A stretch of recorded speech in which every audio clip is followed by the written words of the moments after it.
नमस्ते दोस्तों, अगर आप पोस्ट ऑफिस में 10,000 रुपए की एफडी करते हैं यानी कि फिक्स डिपॉजिट करते हैं तो आपको कितना ब्याज मिलेगा और मैच्योरिटी पर आपको कुल कितनी रकम मिलेगी, इसके बारे में इस वीडियो में हम डिटेल में चर्चा करेंगे।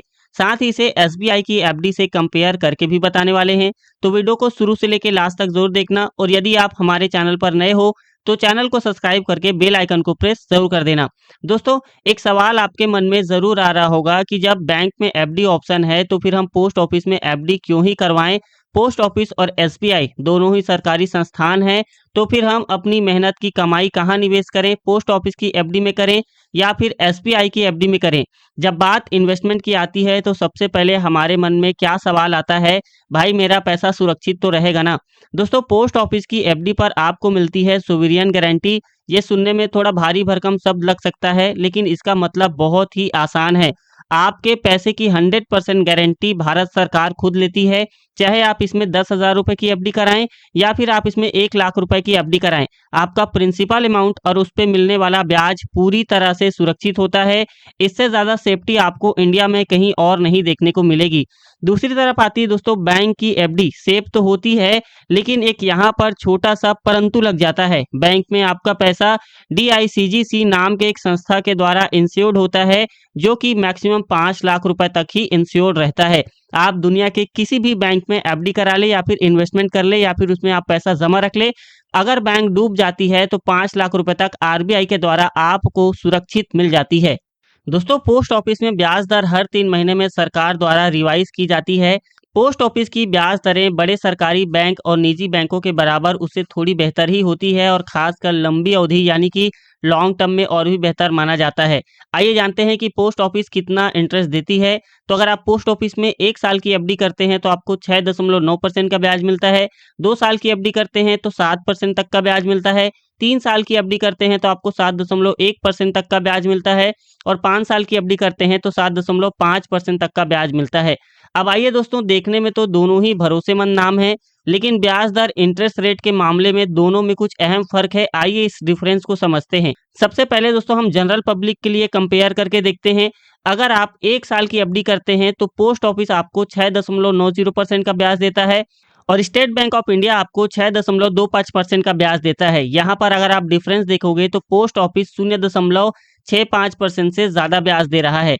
वहीं पर 2 साल की एफडी पर पोस्ट ऑफिस देता है 7% का ब्याज और एसबीआई देता है 6.45% का ब्याज। यहाँ पर भी पोस्ट ऑफिस इसकी तुलना में थोड़ा आगे है, ये आपको 0.55% से ज्यादा ब्याज दे रहा है। 3 साल की एफडी पर दोस्तों पोस्ट ऑफिस देता है 7.1% का ब्याज और वहीं पर एसबीआई देती है 6.30% का ब्याज। यहाँ पर भी पोस्ट ऑफिस आगे है 0.80% से और 5 साल की एफडी पर दोस्तों पोस्ट ऑफिस देता है 7.50% का ब्याज और एसबीआई देता है 6.05% का ब्याज। यहाँ पर भी दोस्तों पोस्ट ऑफिस 1.45% से ज्यादा ही ब्याज दे रहा है, जो कि काफी बड़ा नंबर होता है। अब दोस्तों आइए हम इसे वरिष्ठ नागरिक यानी कि सीनियर सिटीजन्स के लिए देखते हैं।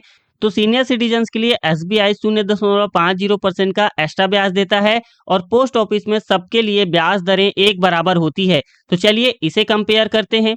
तो अगर आप 1 साल की एफडी करते हैं तो पोस्ट ऑफिस आपको देता है 6.90% का ब्याज, वहीं पर एसबीआई देती है 6.7% का ब्याज। यहाँ पर दोस्तों एसबीआई सबसे ज्यादा ब्याज दे रही है, वो है 0.25% से ज्यादा।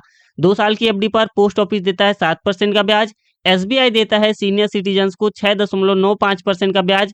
यहाँ पर भी दोस्तों पोस्ट ऑफिस 0.05% से आगे है। 3 साल की एफडी पर पोस्ट ऑफिस देता है 7.1% का ब्याज और दोस्तों पोस्ट ऑफिस देता है 7.25% का ब्याज। यहाँ पर अगर देखा जाए दोस्तों तो एसबीआई 0.15% से एक्स्ट्रा ब्याज दे रहा है।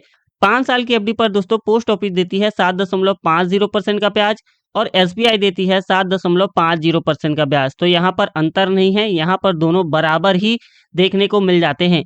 दोस्तों अब बात करते हैं सेफ्टी और ब्याज के बारे में। पोस्ट ऑफिस में आप सिर्फ 1 साल, 2 साल, 3 साल या फिर 5 साल की एफडी करा सकते हैं, जबकि एसबीआई में आप 7 दिन से लेकर 10 साल तक की एफडी करवा सकते हैं। दोस्तों अगर आपको हर महीने या हर 3 महीने में ब्याज चाहिए यानी कि मंथली इनकम चाहिए, तो यह सुरक्षित एसबीआई में ही मिलती है। पोस्ट ऑफिस में ब्याज साल के अंत में ही मिलता है, वो भी आपके प्रिंसिपल और ब्याज दोनों जुड़कर मिलता है। दोस्तों, सुरक्षा और ब्याज के अलावा भी और कुछ चीजें हैं। एसबीआई की यूनो ऐप और नेट बैंकिंग से आप एफडी खोलना और उसे तोड़ना आसानी से लेन देन कर सकते हैं, जबकि पोस्ट ऑफिस में सुविधाएं ऑनलाइन हो रही है, लेकिन अभी भी वे एसबीआई जितनी आसान और उपयोगकर्ता नहीं है। दोस्तों, ये यूजर फ्रेंडली उतना ज्यादा आसान देखने को आपको नहीं मिलेगा। दोस्तों, पोस्ट ऑफिस एफडी चुनना क्यों चाहिए? आपके लिए सुरक्षा अगर सबसे ज्यादा इम्पोर्टेंट है, यानी आप 1% भी जोखिम नहीं लेना चाहते हैं, तो आपके लिए पोस्ट ऑफिस एक बेहतर विकल्प हो सकता है। आप एक आम नागरिक हैं, क्योंकि आपको हर अवधि में बेहतर ब्याज मिले। आपको दोस्तों लचीलापन ज़्यादा सुरक्षित लगता है और ज़्यादा अच्छा लगता है, और आपको ज़्यादा इंटरेस्ट चाहिए, तो पोस्ट ऑफिस एक बेहतर विकल्प हो सकता है। आपको एसबीआई की एफडी क्यों चुननी चाहिए? अगर आप एक वरिष्ठ नागरिक हैं और 3 साल के लिए निवेश करना चाहते हैं, आपको लचीलापन चाहिए, जैसे कि 6 महीने या 4 साल जैसे अलग-अलग अवधि के लिए, आपको ऑनलाइन बैंकिंग की आदत है और सारी सुविधाएं घर बैठे ही चाहिए, तो आपके लिए एसबीआई की एफडी बेहतर विकल्प हो सकती है। आपको सुविधा, लचीलापन और वरिष्ठ नागरिक के लिए मिलने वाले खास फायदे चाहिए, तो एसबीआई एफडी ज़रूरत के हिसाब से सबसे बेहतर विकल्प हो सकती है।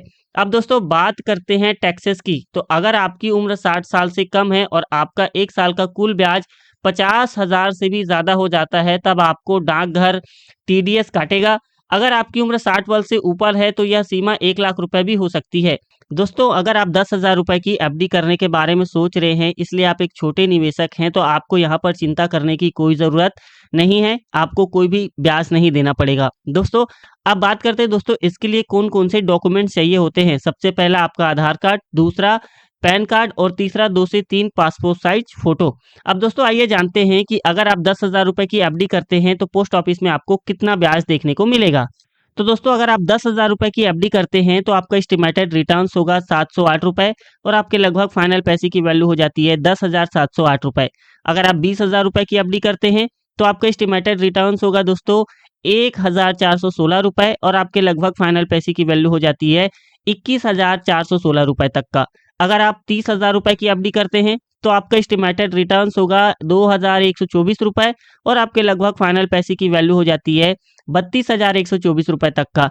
अगर आप 50,000 रुपए की एफडी करते हैं, तो आपका एस्टिमेटेड रिटर्न्स होगा दोस्तों 3,540 रुपए तक का, और आपके लगभग फाइनल पैसे की वैल्यू हो जाती है 53,540 रुपए तक का। अगर आप 1 लाख रुपए की एफडी करते हैं, तो आपका एस्टिमेटेड रिटर्न्स होगा दोस्तों 7,081 रुपए, और आपके लगभग फाइनल पैसे की वैल्यू हो जाती है 1,07,081 रुपए। दोस्तों, इसी तरह से मैंने मेरी एक और बेहतरीन वीडियो में समझाया है कि कैसे आप पोस्ट ऑफिस की इस स्कीम में निवेश करके एक बढ़िया और तगड़ा फंड तैयार कर सकते हैं। तो उस वीडियो का लिंक मेरे एंड स्क्रीन पे आ रहा होगा, आप उसको क्लिक करके देख सकते हैं।